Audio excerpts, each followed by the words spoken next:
National Electrical Code Section 312.6a, enclosed buses and conductors not over 600 volts, nominal, states that busways and other enclosed conductors shall be installed in a raceway if metal-clad or metal-enclosed. Let's break down what this means in practical terms and how it relates to using a panel board in conjunction with other wiring methods. The key point here is understanding the intent of the code, which is to ensure safety and proper protection of conductors. The situation described involves a panel board, a gutter, and raceways connecting motor starters to breakers and motor loads. The question is whether the panel board itself can be used as a raceway.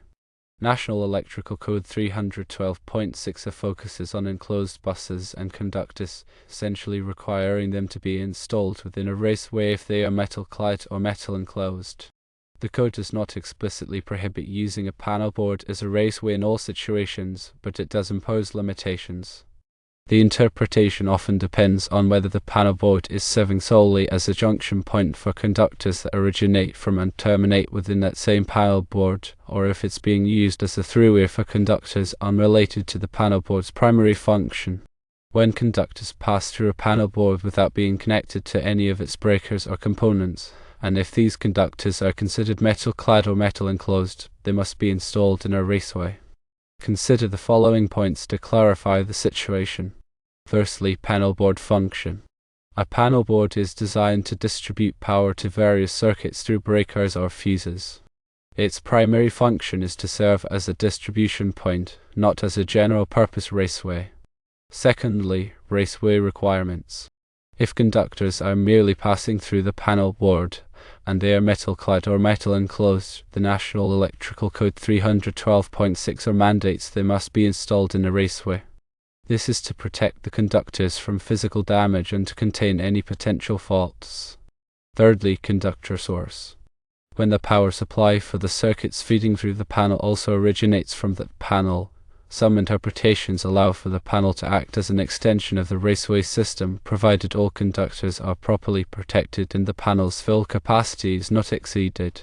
Fourthly, fill capacity. Regardless of how the panel board is used, the fill capacity of the panel must not be exceeded.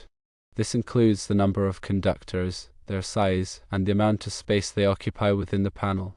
Fifthly, physical protection. All conductors must be physically protected. This includes protection from abrasion, impact, and other forms of damage. The panel board itself provides some protection, but additional measures may be necessary depending on the specific installation. Sixthly, listing and labeling. The panel board must be listed and labeled for its intended use. Using a panel board in a manner not consistent with its listing could violate the National Electrical Code and create a safety hazard. Seventhly, applicable code sections. Besides the National Electrical Code 312.6a, other relevant code sections may include the National Electrical Code 312.8, which covers switch and overcurrent device enclosures intended for use as junction boxes, auxiliary gutters covered in the National Electrical Code 366, and general wiring methods covered in Chapter 3 of the National Electrical Code. Eighthly, local amendment. Local jurisdictions may have amendments to the National Electrical Code that further restrict or clarify the use of panel boards as raceways. Always check with the local electrical inspector for specific requirements. Ninthly, best practices. Even if the code technically allows for using a panel board as a raceway in certain situations, best practices often dictate using a separate raceway to ensure better organization, easier maintenance, and enhanced safety. Tenthly, example scenario. Consider a scenario where a new subpanel is being fed from an existing panel. The conductors feeding the subpanel pass through the existing panel. If these conductors are metal-clad, such as armored cable, they must be installed in a raceway within the existing panel. If the conductors are individual insulated conductors, they should also be installed in a raceway to provide additional protection. Let's consider an example. Imagine installing rooftop exhaust fans controlled by a fire alarm panel. A gutter extends from the left side of the panel board, and raceways run from the motor starters to the breakers and motor loads. If the conductors from the motor starters pass through the panel board without connecting to any breakers within the panel, they should be installed in a raceway inside the panel board. This is especially important if these conductors are metal-clad or metal-enclosed. To determine whether using the panel board as a raceway is permissible, consider the following questions. 1. Are the conductors passing through the panel board connected to any breakers or components within the panel? 2. Are the conductors metal-clad or metal-enclosed? 3. Does the panel board have sufficient space to accommodate the additional conductors without exceeding its full capacity? 4. Are the conductors adequately protected from physical damage? 5. Does the local jurisdiction have any specific rules or interpretations regarding this type of installation? Here's a more detailed explanation of the key considerations. Firstly, conductor connections. If the conductors are connected to breakers or other components within the panel is functioning as intended, and there is generally no issue. However, if the conductors are merely passing through, the requirements of National Electrical Code 312.6 come into play. Secondly, metal-clad versus non-metal-clad. If the conductors are metal-clad, such as armored cable or metal-clad cable, they must be installed in a raceway within the panel board. If the conductors are individual insulated wires, using a raceway within the panel board is highly recommended for added protection. Thirdly, fill capacity. The National Electrical Code specifies the maximum number of conductors that can be installed in a panel board based on its size and design.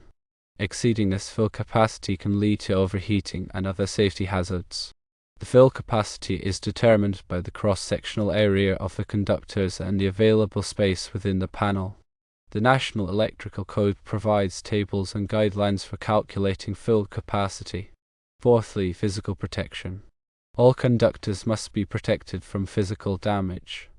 This includes protection from abrasion, impact, and exposure to chemicals or other harmful substances. Raceways provide a robust form of physical protection, but other methods, such as using cable ties or clamps to secure the conductors, may also be necessary. Fifthly, local requirements. Local jurisdictions may have specific rules or interpretations that differ from the National Electrical Code. It is always essential to check with the local electrical inspector to ensure compliance with all applicable codes and regulations. Let's address common misunderstandings about using panel boards as raceways. One common misconception is that if the power supply for the circuits feeding through the panel also comes from that panel, it is always permissible to use the panel as a raceway. While this may be true in some cases, it is not a universal rule. The requirements of the National Electrical Code 312.6 still apply, and if the conductors are metal-clad or metal-enclosed, they must be installed in a raceway. Another misconception is that using cable ties or clamps inside the panel board is sufficient protection for conductors passing through the panel. While cable ties and clamps can help organize and secure the conductors, they do not provide the same level of physical protection as a raceway.